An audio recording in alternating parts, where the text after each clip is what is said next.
ओम शांति। 19 जनवरी 2022 की प्रातः मुरली। मीठे बच्चे, कार्य व्यवहार करते बुद्धि योग एक बाप से लगा रहे। यही है सच्ची यात्रा। इस यात्रा में कभी भी थकना नहीं। प्रश्न: ब्राह्मण जीवन में उन्नति के लिए किस बात का बल चाहिए? उत्तर: अनेक आत्माओं की आशीर्वाद का बल ही उन्नति का साधन है। जितना अनेकों का कल्याण करेंगे, जो ज्ञान रत्न बाप से मिले हैं उनका दान करेंगे, उतना अनेक आत्माओं की आशीर्वाद मिलेगी। बाबा बच्चों को राय देते हैं, बच्चे पैसा है तो सेंटर खोलते जाओ, हॉस्पिटल कम यूनिवर्सिटी खोलो। इसमें जिनका भी कल्याण होगा उनकी आशीर्वाद मिलती जाएगी। गीत राह के राही थक मत जाना। ओम शांति। गीता का अर्थ तो बच्चों को आपे ही बुद्धि में आना चाहिए। अभी हम सब है रूहानी राही। भगवान बाप के पास आत्माओं को जाना है। ऐसे नहीं कहेंगे कि जीव आत्माओं को जाना है। जीव आत्माओं को शरीर छोड़कर वापस जाना है। मनुष्य मरते हैं तो कहते हैं फलाना वैकुंठवासी हुआ, परंतु तुम जानते हो अच्छे व बुरे संस्कार अनुसार पुनर्जन्म लेना पड़ता है। बुरे संस्कारों के कारण तुम्हारे सिर पर पापों का बोझ चढ़ा हुआ है, चाहे इस जन्म का व जन्म जन्मांतर का चढ़ा हुआ है। वह अब तुमको योग बल से भस्म करना है। बाप को याद करना है। इसको ही योग यज्ञ कहा जाता है। काम चिता पर बैठने से पाप आत्मा बनते हैं और इस योग अग्नि से फिर चढ़े हुए पाप भस्म हो जाते हैं। तो ब्राह्मण बच्चे जानते हैं कि हम राही हैं, गृहस्थ व्यवहार में रहते, धंधा आदि करते, हमारा बुद्धि योग बाप के साथ है। तो जैसे कि हम यात्रा पर हैं, इसमें थकना नहीं। हम बहुत पुरुषार्थ चाहिए। ज्ञान तो बहुत सहज है। प्राचीन भारत के योग की बहुत महिमा है, परंतु वह गीता सुनाने वाले कभी नहीं कहते कि श्री बाबा ने योग सिखाया। गीता में दिखाया है एक अर्जुन को ही। बैठ कृष्ण सुनाते हैं, ऐसी तो बातें हैं नहीं। यह तो मनुष्य से देवता बनाना है और पांडव सेना है जरूर। पांडवों की भी सेना को ही नॉलेज मिलती है और पांडव पति ही देते हैं। मनुष्य को कुछ भी पता नहीं है। आगे चलकर बहुत लोग कहेंगे बरोबर ही नॉलेज मिलती है। और गीता के भगवान ने 5000 वर्ष पहले ज्ञान दिया था, परंतु यह पता नहीं है कि किसने दिया था। कल्प की आयु का भी पता नहीं है। अपनी अपनी मत देते रहते हैं। गांधी गीता, टैगोर गीता, अंदर के नाम यही डालते हैं। कृष्ण भगवानुवाच। अर्जुन प्रति लड़ाई भी दिखाते हैं, परंतु लड़ाई की कोई बात नहीं है। यहाँ तुम्हारी है योग बल की बात। उन्होंने नाम नहीं दिया लड़ाई का, जैसे चंद्रवंशी राम को बाण आदि दिए हैं। वास्तव में ज्ञान बाण की बात है। वह नापास हुआ इसलिए निशानी दे दी, तो त्रेता युग राम सीता का चित्र देना पड़ा। घराने होते हैं ना, सूर्यवंशी घराना, चंद्रवंशी घराना। गीता में तो ऐसी बात लिखी हुई नहीं है कि भगवान ने गीता सुनाकर सूर्यवंशी चंद्रवंशी राजधानी स्थापन की। यहाँ तो जरूर है कि गीता है आदि सनातन देवी देवता धर्म का शास्त्र। वह हिंदू धर्म कह देते हैं। अपने को देवी देवता धर्म का कह नहीं सकते, क्योंकि अपवित्र है। यह जो कहते हैं झूठी माया झूठी काया, सो तो बिल्कुल ठीक है। झूठ खंड में झूठ ही रहेंगे, सचखंड में सच। सचखंड स्थापन करने वाला सच बतलाते हैं। भारत जो पूज्य था वह अब पुजारी बन गया। पूज्य जो होकर गए हैं उन्हों की पूजा कर रहे हैं। जो पूज्य घराना था वह अब पुजारी। इसलिए गाया जाता है आपे ही पूज आपे ही पुजारी। पूज्य डिनाइस्टी थी, अभी कलयुग में है पुजारी, शूद्र, डिनाइस्टी, सूर्यवंशी कुल, चंद्रवंशी कुल। तुम बच्चों को समझना है कि भारत ऐसा था। चित्र तो है ना। सतयुग में भारत माला माल था। यह बेहद की हिस्ट्री ज्योग्राफी कोई भी नहीं जानते। यह वर्ण भी समझाने के लिए जरूरी है। हम ब्राह्मण हैं, ऊंचे ते ऊंच, इनको कहेंगे नया उच्च वर्ण। जब शादी करते हैं तो भी कुल को देखना है। तो हमारा कुल बहुत ऊंचा है। भल ब्राह्मण तो दुनिया में वह भी बहुत है, परंतु संगम पर ब्रह्मा की संतान ब्राह्मण कुल होता है, वह यह नहीं जानते। यह नई बात है ना।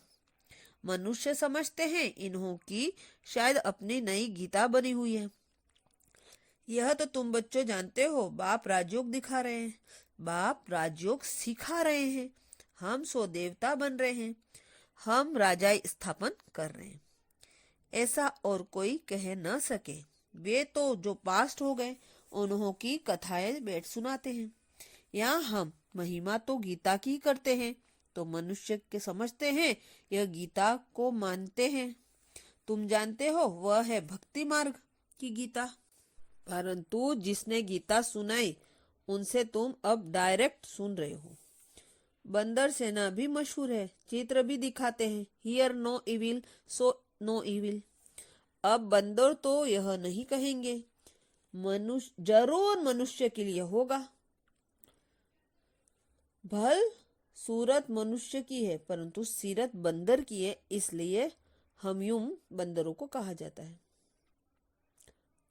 ह्यूमन बंदरों को कहा जाता है।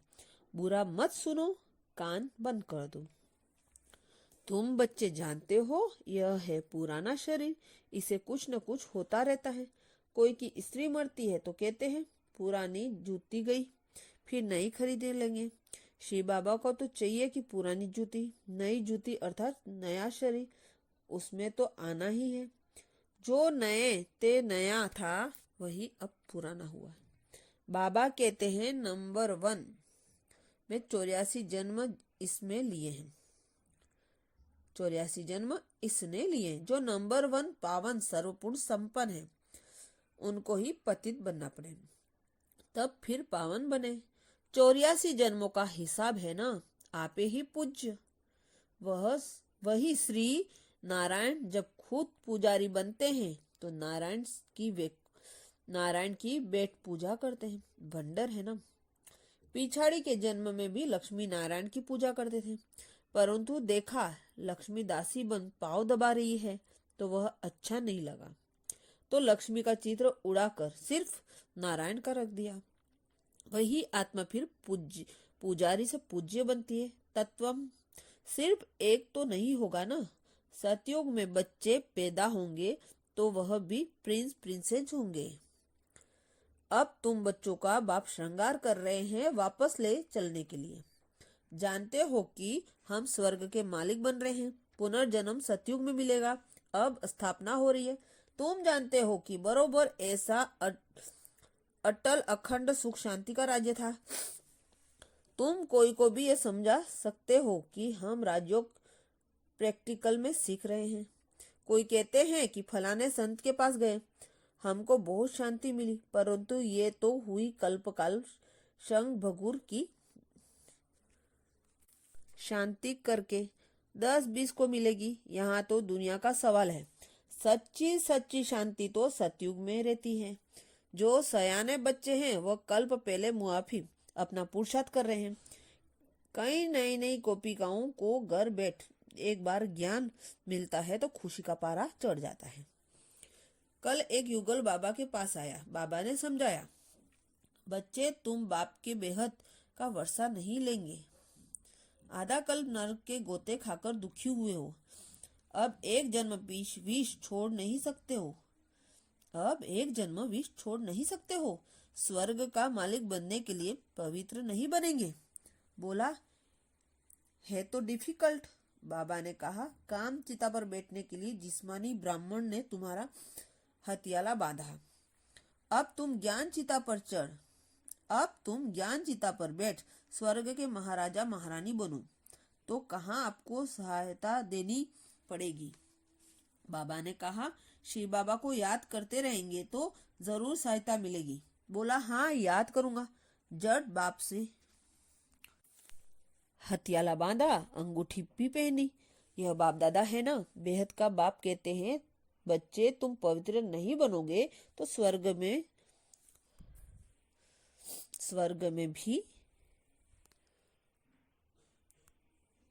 भी नहीं चल सकोगे। यह अंतिम जन्म पवित्र नहीं बनेंगे तो तुम राजाई खो बैठोगे। इतना थोड़ा समय भी तुम पवित्र नहीं बन सकते हो। बाबा तुम्हारा ज्ञान योग से श्रृंगार कर रहे हैं। तुम ऐसे लक्ष्मी नारायण बन जाते हो। अगर बाप का नहीं मानो तो समझेंगे इस जैसा महामूर्ख दुनिया में कोई नहीं है। एक होते हैं हद के मूर्ख, दूसरे होते हैं बेहद के मूर्ख। यहाँ पर ऐसे नहीं कि बैठ सकते हैं जो वायुमंडल को खराब करे, हंसी मंडली में मलछेप बैठ न कर सके। बाप कितना श्रृंगार कर लक्ष्मी नारायण जैसा बनते हैं और माया फिर बिल्कुल कंगाल वर्थ नॉट पिन बना देते हैं। भल कोई के पास 50 करोड़ है तो भी वर्थ नॉट पेनी है, क्योंकि यह सब तो भस्म होना है। साथ में तो सच्ची कमाई चलेगी। बाबा राय देते हैं, बच्चे सेंटर खोलते जाओ, मनुष्यों का श्रृंगार करो, परंतु यूनिवर्सिटी कम हॉस्पिटल खोलने वाला भी अच्छा हो तो किसको समझा सकेंगे, या दूसरों को खोलाकर दे दो तो वह बैठ समझावेंगे, तो उनकी आशीर्वाद से भी भरपूर हो जाएंगे। बल तो मिलता है ना। 21 जन्मों के लिए फायदा है। ऐसा कोई होगा जो बाप की श्रीमत पर न चले। कदम कदम पर बाप की श्रीमत पर चलना चाहिए। विघ्न तो पड़ेंगे ही। बाधेलिया गोपिलियों पर कितने सितम होते हैं, इसमें निर्भय होना होता है। बाकी है महिमा। निर्भय हमारा कोई से वेर नहीं। बाप श्रृंगारते हैं तो उनकी सर्विस स्वीकार करनी चाहिए। बाबा क्यों नहीं, हम आपकी श्रीमत पर चलेंगे। हमारा तो इससे बहुत कल्याण है। हमारे पीछे बच्चे आदि का भी कल्याण है। हर एक को सच्ची यात्रा पर चलने का रास्ता बताना चाहिए। झगड़ा होगा, अबलाओं को सहन करना पड़ेगा। नहीं मानते हैं तो समझाओ, नहीं मानते तो समझो हमारे कुल का नहीं। मेहनत करनी पड़ती है।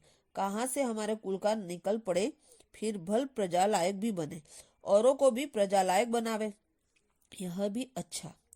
प्रजा तो बनानी है ना, मनुष्य से देवता बनाना है। यह कार्य बाप के सिवाय कोई कर नहीं सकता। तुम ब्राह्मण हो ऊंचे ते ऊंच, वह है नीच से नीच। तुम हंस वह बगुले, तो जरूर झगड़ा होगा, अत्याचार होंगे। माया रावण से सबको बर्बाद कर दिया। बाप आकर आबाद करते हैं, साल्वेंट बनाते हैं। पिछाड़ी में बादशाही तुम्हारी होगी। लड़ाई के बाद भारतवासी मालामाल बनते हैं, वह तो जानते नहीं है। इस महामारी लड़ाई के बाद भी भारत स्वर्ग बनता है। तो अब बच्चों को बहुत पुरुषार्थ करना चाहिए, भाषण भी रिफाइन करना चाहिए, शंख ध्वनि करनी चाहिए, नहीं तो कहेंगे इनके पास शंख नहीं है।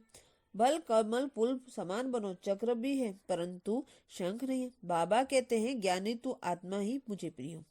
गोपियां भी मुरली पर मस्त होती हैं। कृष्ण ने तो मुरली नहीं सुनाई है। यह है कृष्ण की आत्मा का अंतिम जन्म जो चक्र लगाकर आई। अब इनको नॉलेज मिली है। तुम जानते हो यह है पुरानी दुनिया, इनको फारगती देनी है। अब नई दुनिया के मालिक बन रहे हो। विनाश से पहले पुरानी दुनिया को फारगती दे देते हो। अगर फारगती नहीं देंगे तो नई दुनिया से योग भी नहीं लगेगा। रावणपुरी में 63 जन्म दुख भोगते हैं। अब इनको फारगती दे दो। देह सहित जो कुछ भी है इन सबको फारगती दो, फिर तुम अकेली आत्मा बन मेरे पास आ जाओगे। अच्छा, मीठे मीठे सिकलदे बच्चों प्रति माता पिता बाप दादा का याद प्यार और गुड मॉर्निंग। रूहानी बाबा की रूहानी बच्चों को नमस्ते, और हम सभी रूहानी बच्चों को भी बाप दादा का याद प्यार और नमस्ते और गुड मॉर्निंग। धारणा के लिए मुख्य सार। फर्स्ट पॉइंट, ज्ञानी तू आत्मा बन शंख ध्वनि करनी है। हर एक को सच्ची यात्रा सिखलानी है, अपनी प्रजा तैयार करनी है। ज्ञानी तू आत्मा बन शंख ध्वनि करनी है। हर एक को सच्ची यात्रा सिखलानी है, अपनी प्रजा तैयार करनी है। सेकेंड पॉइंट, बुद्धि से पुरानी दुनिया को फारगती देना है, नई दुनिया से बुद्धियोग लगाना है, निर्भय निर्वय बनना है। वरदान, व्यक्त भाव की आकर्षण से परे अव्यक्त स्थिति का अनुभव करने वाले सर्वबंधन मुक्त भव। डिटेल, प्रवृत्ति में रहते बंधन मुक्त बनने के लिए संकल्प से भी किसी बंधन में, अपनी देह में और पदार्थों में फंसना नहीं। संकल्प में भी कोई बंधन आकर्षित न करें, क्योंकि संकल्प में आएगा तो संकल्प के बाद फिर कर्म भी आएगा। इसलिए व्यक्त भाव में आते ही व्यक्त भाव की आकर्षण में नहीं आना, तभी न्यारी और प्यारी अव्यक्त स्थिति का अनुभव कर सकेंगे। स्लोगन, बाप के सहारे का अनुभव करना है तो हद के किनारे का सहारा छोड़ दो। बाप के सहारे का अनुभव करना है तो हद के किनारे का सहारा छोड़ दो। शुक्रिया बाबा, शुक्रिया। ओम शांति।